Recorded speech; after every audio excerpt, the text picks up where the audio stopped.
Kalau engkau mau sholat, menghadaplah ke arah kiblat. Tolong rasakan itu mungkin sholat terakhir yang engkau tunaikan menghadap Allah. Mungkin itu saat sujud engkau pulang kepada Allah. Mungkin saat ruku engkau kembali kepada Allah. Mungkin saat tahiyat engkau pulang menghadap Allah. Itu pesan Quran dipraktekkan oleh Nabi. Menghadap ke jamaah, semua fokus terisak saat mulai takbir, karena merasa bagaimana kalau saya sedang takbir langsung dipanggil Allah. Nah sekarang dari 4 pilihan ini kita ambil ilmunya untuk mendetilkan di malam ini, sehingga ketika meninggalkan tempat ini kita sudah punya pilihan hidup. Persiapan pulang mencari bekal itu, sebelum kita pulang, apa yang kita pilihkan untuk merubah jalan hidup kita setelah malam hari ini. Setiap kita yang berkehidupan sampai malam hari ini, kita tidak tahu siapa di antara kita yang diridhai oleh Allah. Walaupun diberikan peran yang berbeda-beda. Ada yang diberikan kedudukan, seperti tadi ditunjukkan dan disebutkan. Ada yang diberikan limpahan harta benda, sehingga mengangkat status sosialnya. Ada yang diberikan anugerah pengetahuan yang luas, sehingga mendapatkan kehormatan dan kadang-kadang pengagungan di lingkungan kehidupan. Ada yang diberikan tenaga yang begitu besar, sehingga dengan itu dia bisa kuat beraktivitas. Tapi di antara 4 pilihan dalam berkehidupan ini, kita tidak tahu siapa yang diridhai, apakah amalnya itu dianggap soleh atau amalnya dianggap salah. Quran surah Al-Mulk di ayat yang kedua. Walladzi khalaqal mauta wal hayata liyabluwakum ayyukum ahsanu amala wa huwal azizul ghafur. Walladzi khalaqal mauta wal hayata, dialah Allah yang telah mencipta dan menghadirkan kematian dan kehidupan di sekitaran kita. Hampir setiap hari sekarang ini mudah kita mendengar dan melihat informasi, bahkan menyaksikan langsung tentang kematian. Dulu mendengar kematian informasi begitu jarang. Wafat sampai ke kita, ternyata kejadiannya sudah 3 hari ke belakang. Sekarang di tempat yang sama, di waktu yang sama, wafat sekian detik beritanya sampai ke kita. Tapi apakah di antara sekian berita yang kita dengar wafat itu ada yang memberikan pengingat dan pengaruh pada kehidupan kita? Minimal kalau kalimat nabinya, minimal dengan bahasa tafsirnya, kalau kita mendengar ada yang wafat, melihat ada yang wafat, menyaksikan ada yang wafat, paling minimal sampai nggak ke hati kita bahwa kita pun akan wafat. Atau jangan-jangan sampai sekarang, saking banyaknya berita tentang kematian yang didengar, yang dilihat di media sosial, didengar informasinya, disaksikan di televisi, saking banyaknya bangun tidur sampai tidur melihat berita kematian, sampai tidak peka lagi hati kita menyiapkan diri untuk kematian itu. Dulu paling standar, dulu orang jangankan mendengar berita kematian, dengar ayat tentang wafat saja, itu hatinya langsung bergetar, lisannya langsung gemetar, karena dia melihat dirinya, bagaimana kalau saya diwafatkan di waktu yang sama, persiapan bekal apa yang saya akan bawa pulang menghadap Allah subhanahu wa ta'ala. Dan itu minimal 5 kali sehari, Pak. 5 kali sehari, Bu. Dan dipraktekkan langsung oleh Nabi SAW, sehingga hampir semua sahabat di 5 waktu ini baru takbir sudah gemetar tangannya. Coba lihat, setiap hari kita dipanggil Allah atau tidak? Halo, kenapa jadi hening begini? Makin malam bahas kematian makin hening ini. Setiap hari dipanggil Allah tidak? Dipanggil. Lewat apa? Adzan. Baik. Pak Andi, ada namanya Pak Andi? Oh, ganti. Pak Tony ada? Ada. Ganti. Ini pasti nggak ada. Suneo. Pasti nggak ada ya. Suneo dipanggil Allah. Apa artinya?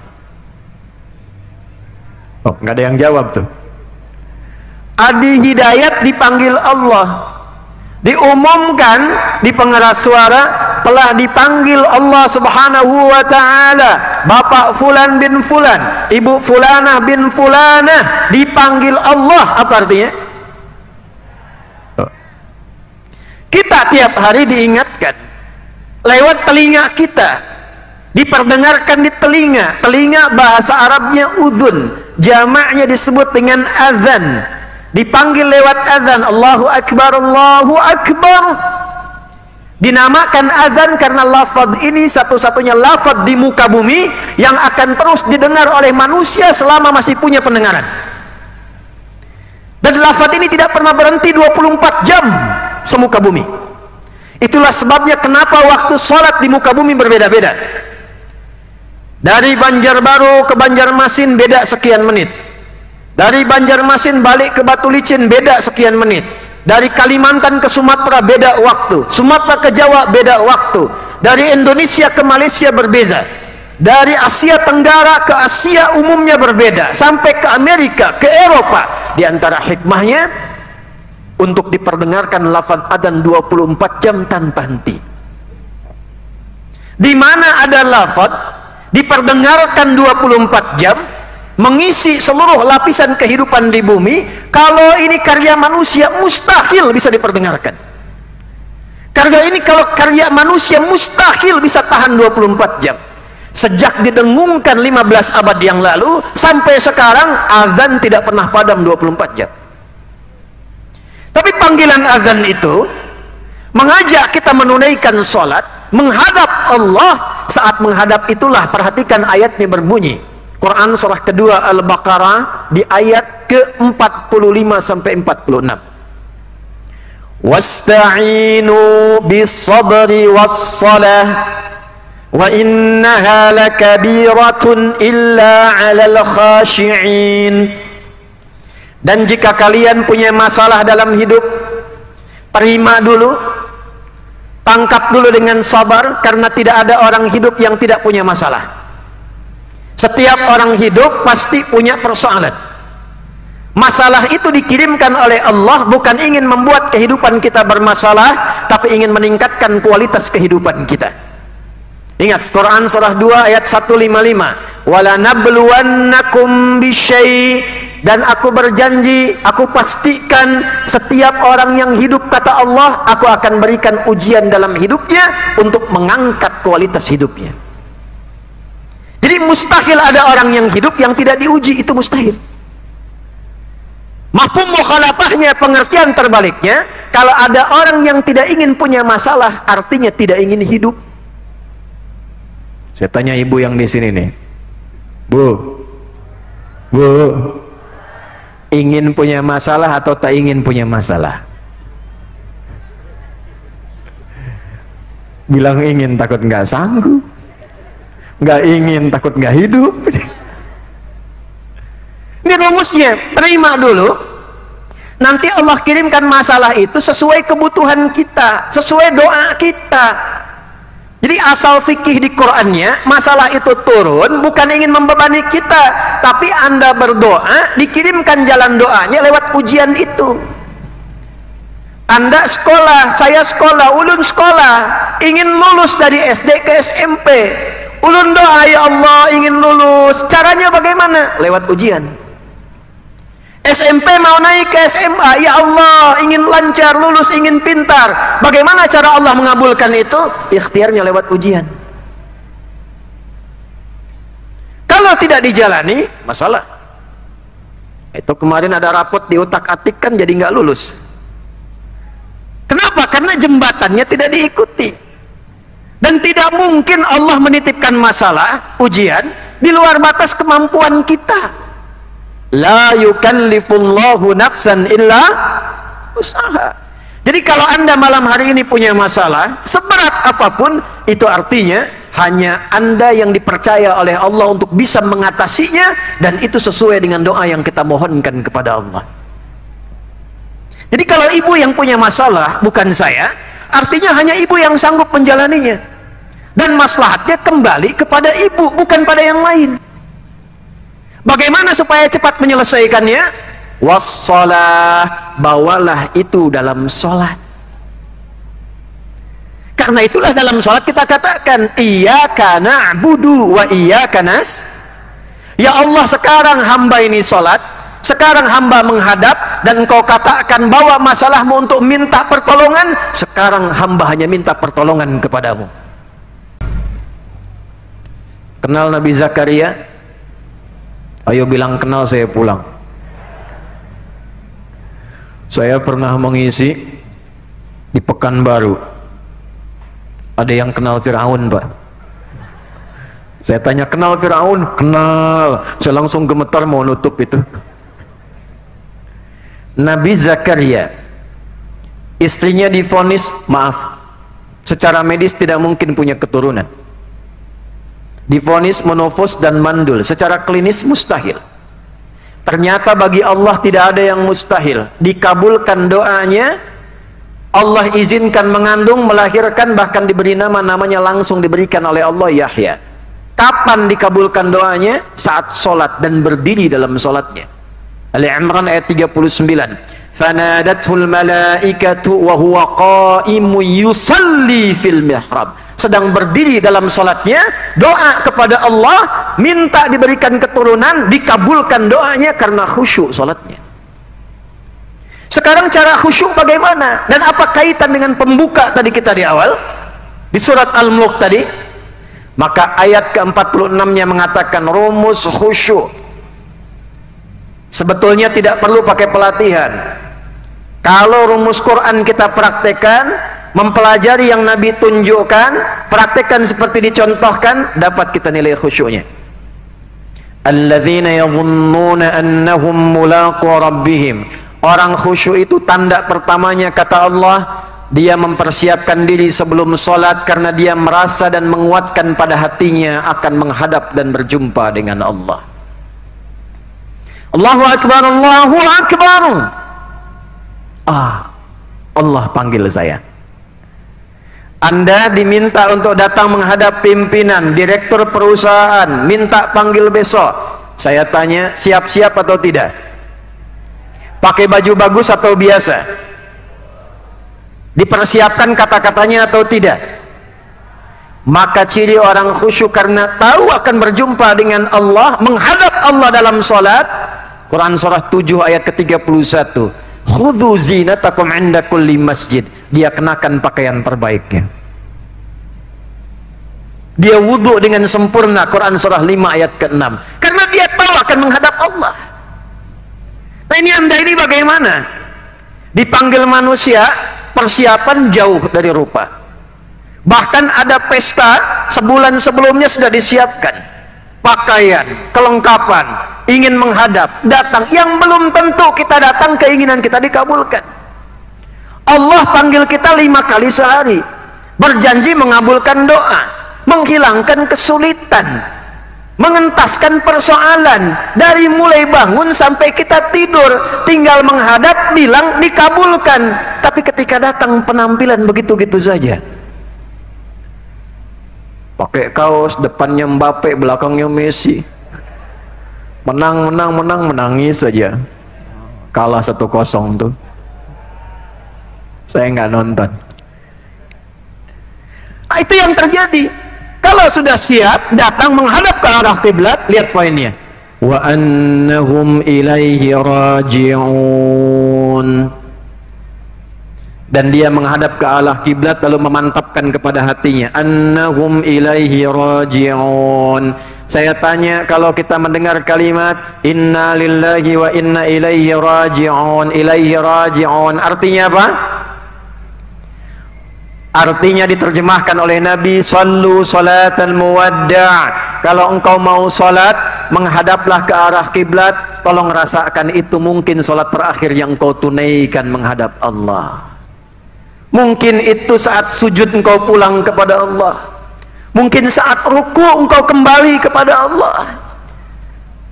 Mungkin saat tahiyat engkau pulang menghadap Allah. Itu pesan Quran dipraktekkan oleh Nabi. Menghadap ke jamaah, semua fokus terisak saat mulai takbir, karena merasa bagaimana kalau saya sedang takbir langsung dipanggil Allah.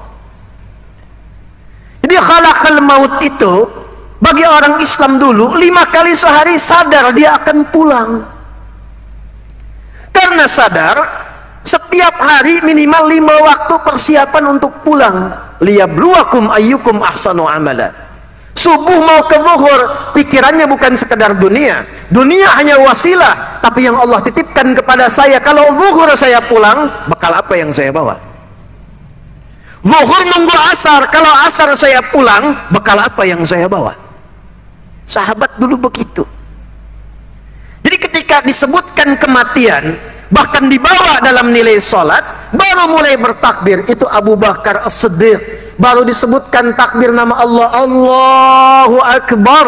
Farafa'a yadaihi hadwa mankibaihi. Nabi mengangkat tangannya sejajar dengan bahunya. Di riwayat Abu Daud, fayaqulu Allahu Akbar. Maka beliau memimpin mengatakan Allahu Akbar. Abu Bakar langsung gemetar, menangis karena takut kalimat yang diucapkan itu menghadirkan keagungan yang menjadikan ia kembali kepada Allah dalam hisab yang tidak mudah. Jadi Abu Bakar itu kalau takbir beliau gemetar.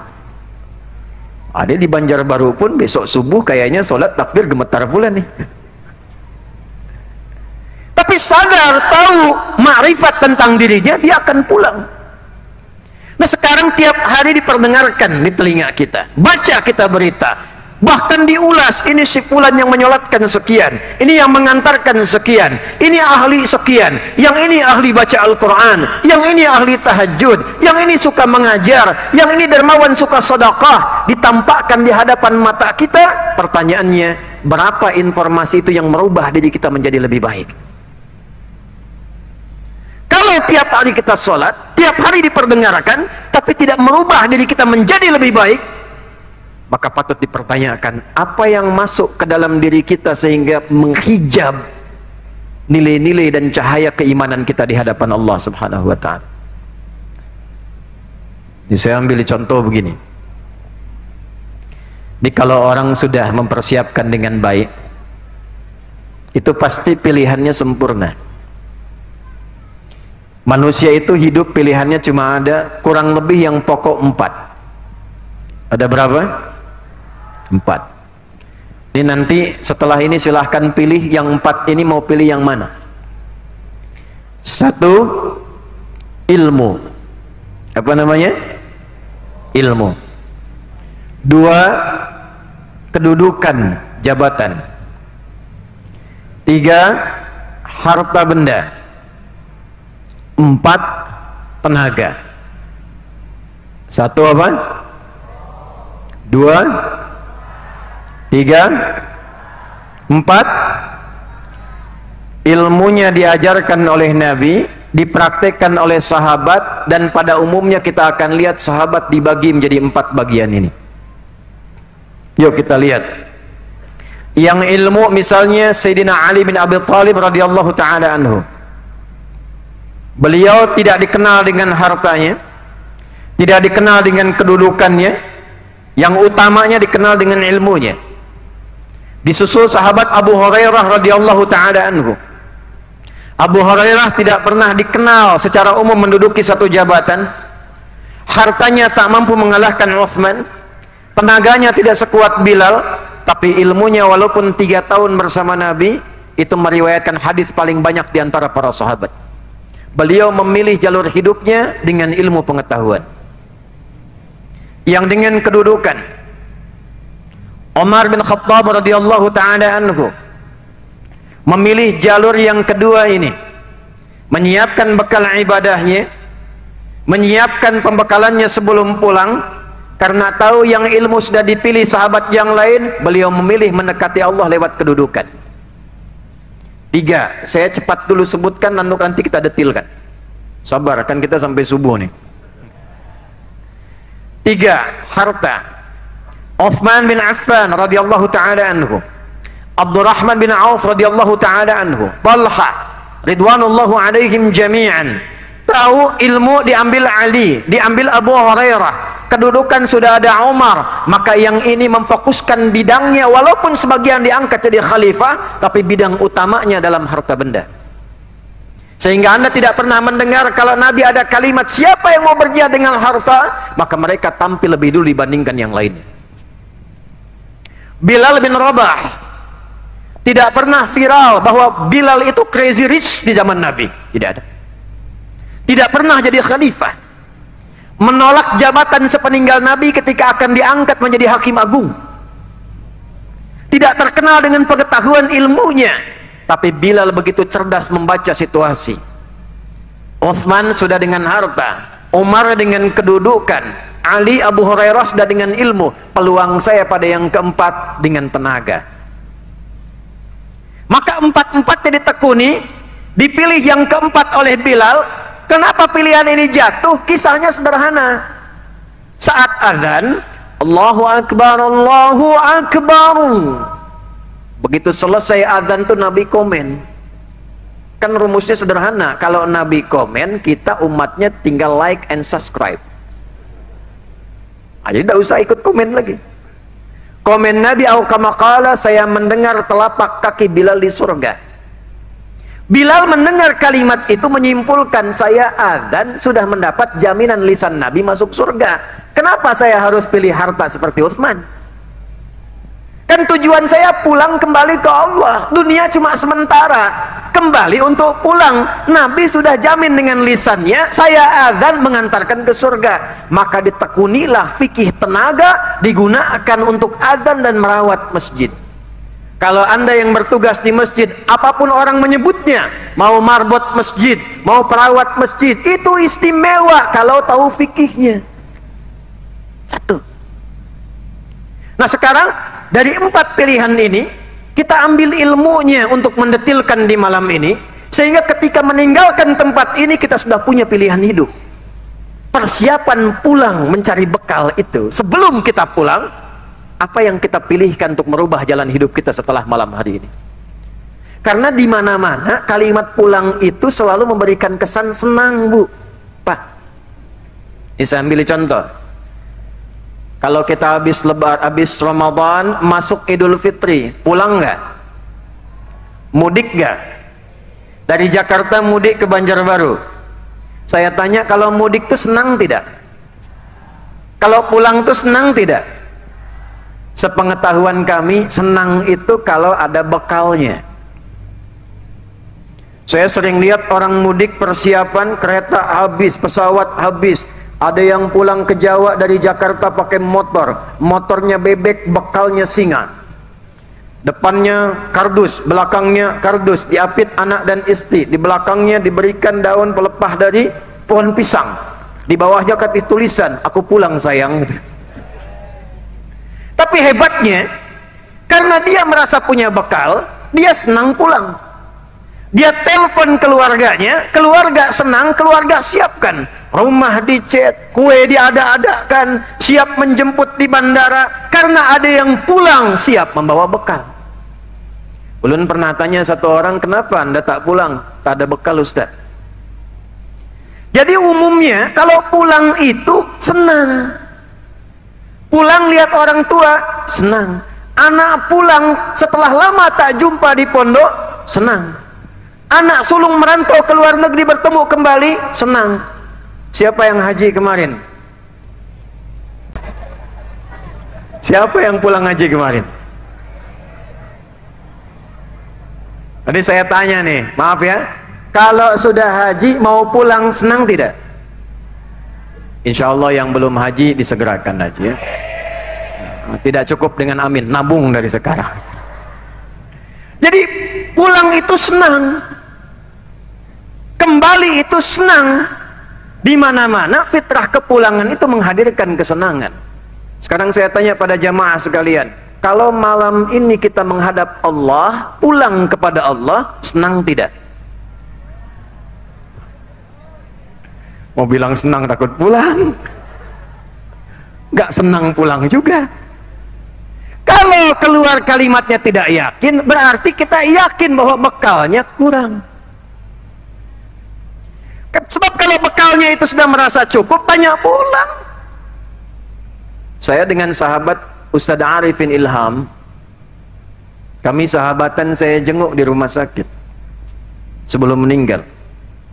Saya datang, senyum beliau, genggam tangan saya erat. Kalimat pertamanya satu, Ustaz, abang sudah rindu sama Allah, liqa'ullah. Saya punya kiai di Jawa, di Garut, saya dampingi dari mulai sakit, hadirkan Quran di sampingnya, diskusi dengan beliau. Tapi kalimatnya, anakku, kapan Buya ini kembali sama Allah? Sudah rindu dengan Allah.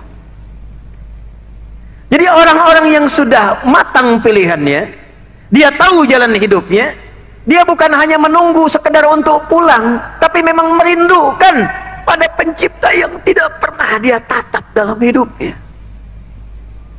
Karena itu orang-orang seperti ini, yang penting bagi dia itu bukan surganya, yang penting itu bisa berjumpa dengan Allah. Itu yang dimaksud Quran surah 75 ayat 23 sampai 24. Wujuhu yawma idzin nadhirah ila rabbiha nadhirah. Bukan surganya, ada orang yang di hari kiamat berbinar-binar wajahnya, dimuliakan dengan cahaya oleh Allah. Bukan karena surganya, karena dia merasa gembira melihat Allah subhanahu wa ta'ala yang tidak pernah ditatap selama hidupnya. Punya bekal. Nah, untuk masuk ke tahap itu, kita pasti menentukan pilihan sampai malam ini. Anda mau pilih yang mana? Mau pakai ilmu? Mau pakai tenaga? Mau pakai harta? Atau mau pakai kedudukan? Tapi yang harus Anda sadari, kalau Allah sudah kirimkan satu di antara empat ini, maka itulah pilihan yang telah Allah tetapkan kepada kita untuk mencari akhirat kita dengan itu. Ingat itu ya. Mau ada drone, mau tidak ada drone, tetap itu pilihan. Halo? Siapa yang mau memilih jalur ilmu pengetahuan, boleh angkat tangan. Dah, turunkan lagi. Sekarang kita bacakan ayatnya. Bagaimana cara memilih jalur ilmu? Sekitar dengan itu kita mulia di hadapan Allah. Keistimewaannya apa, cara belajarnya bagaimana, dan istiqomah jaga itu sampai dengan meninggal. Kalau ini bisa dilakukan, maka wafatnya langsung syahid, statusnya sama dengan mujahid fisabilillah. Quran surah 9 di ayat 122. Sekaligus kita sambungkan ke tema silaturahimnya. Perhatikan kalimatnya.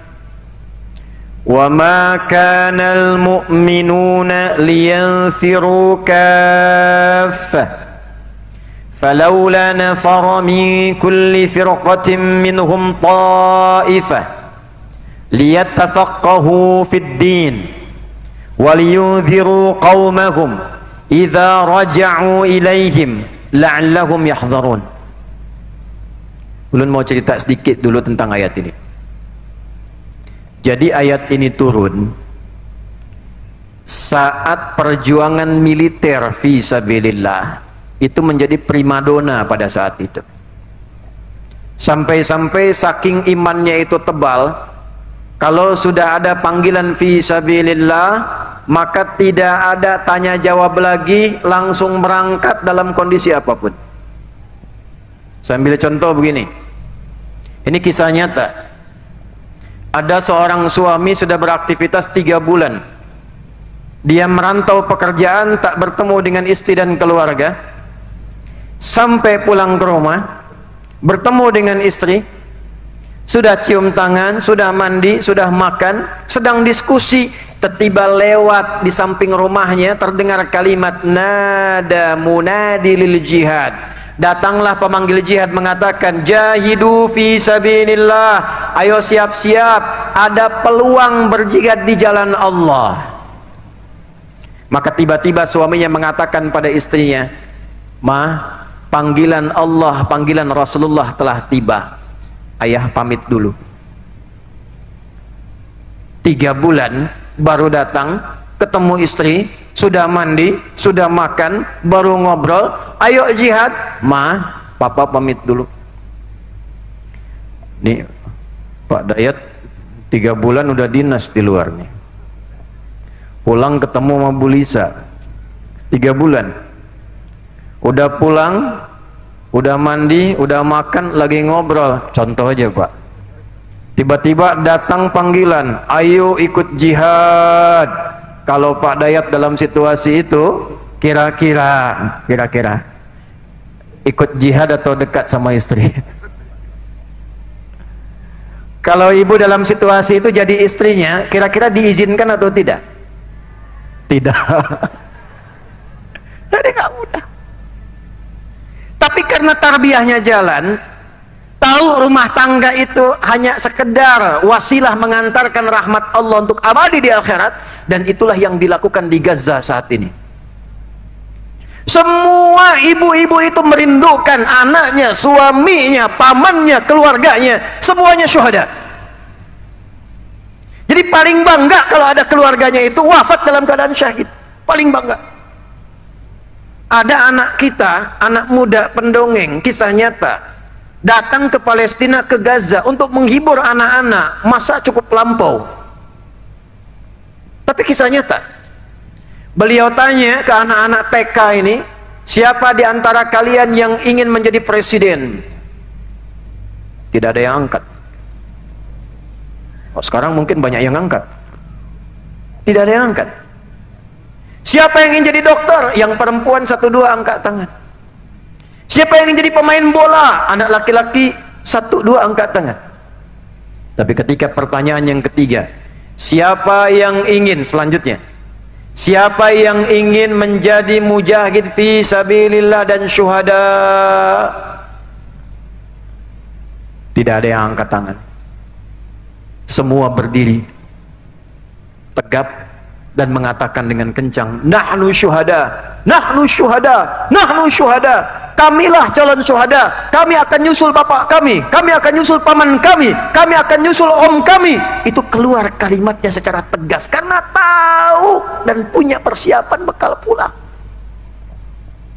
Nah, dulu suasananya begitu. Di era Nabi kalimat ini viral.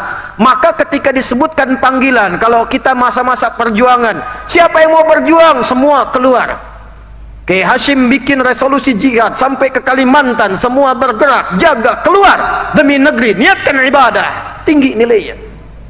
Tiba-tiba karena panggilan itu datang, yang keluar banyak, yang syahid banyak, Allah turunkan satu amalan yang dengan amalan ini nilainya sama dengan berjuang di medan perang. Kalau tidak ada panggilan, kita dipanggil oleh negara untuk bela negara dengan niat ibadah, tidak ada panggilannya, maka statusnya naik di atas jihad fisik. Itulah sebab turunnya Quran surah 9 ayat 122. Apa bunyinya?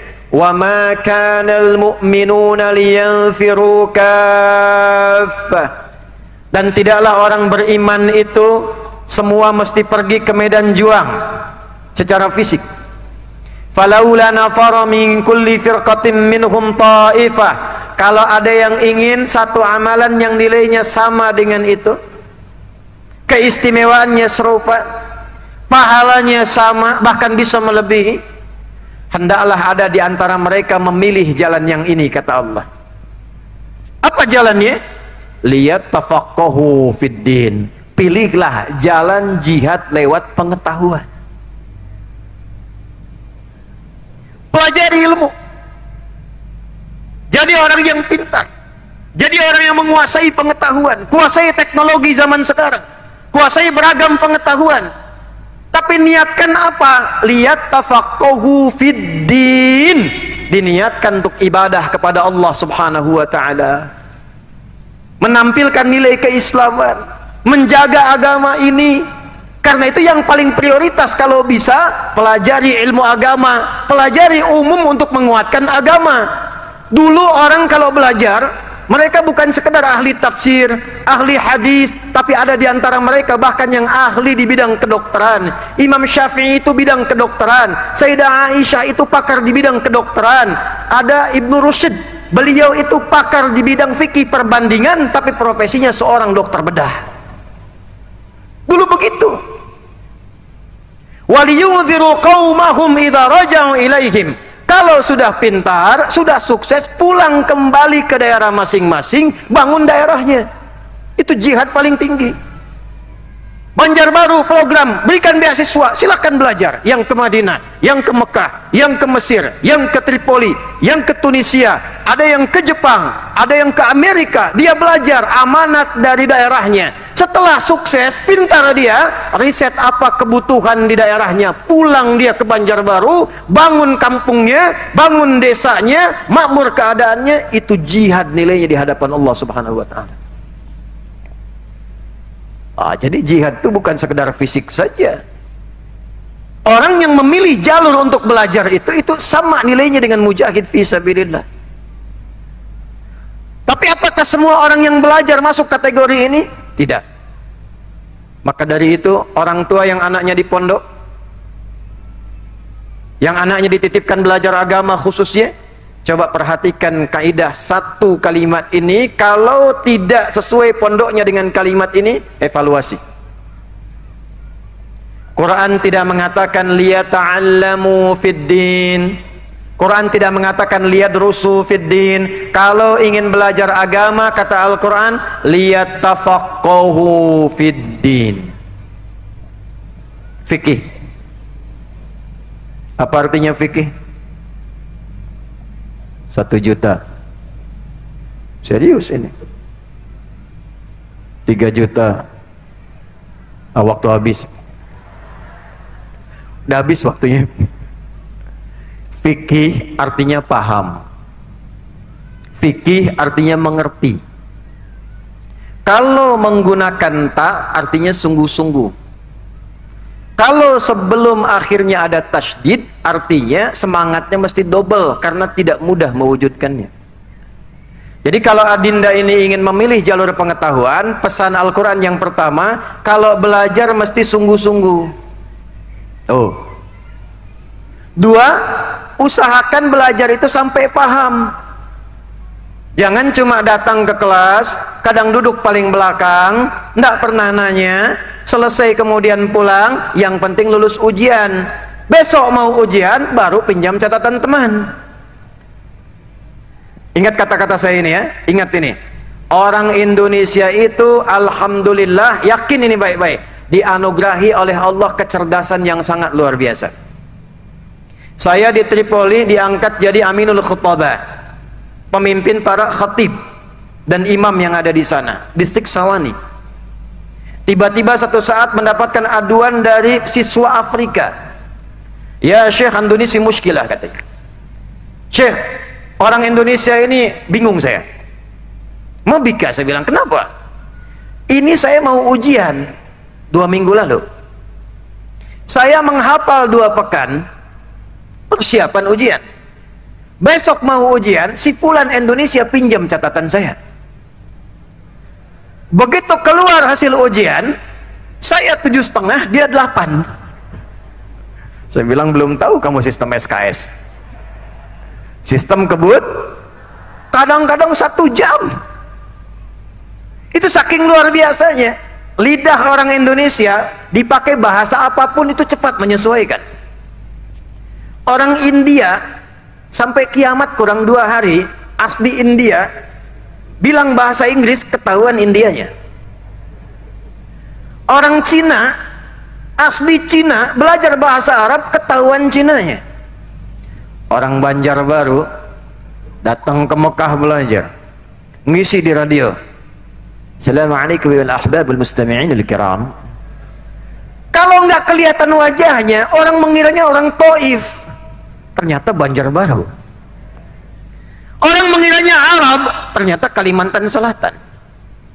Dipakai ke Inggris, kayak orang Inggris. Hey John, where have you been? It's so long not to see you. Dipakai seperti Jepang, kayak orang Jepang. Watashi wa Indonesia no adides.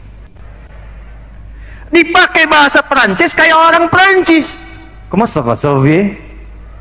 Dipakai Tagalog kayak orang Filipina. Kumusta ka? Mabuti.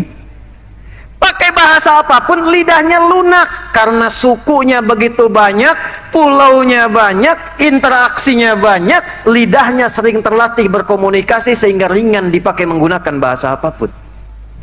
Tapi tetap kalau ibadah dengan cara pengetahuan, kata Allah sampai paham.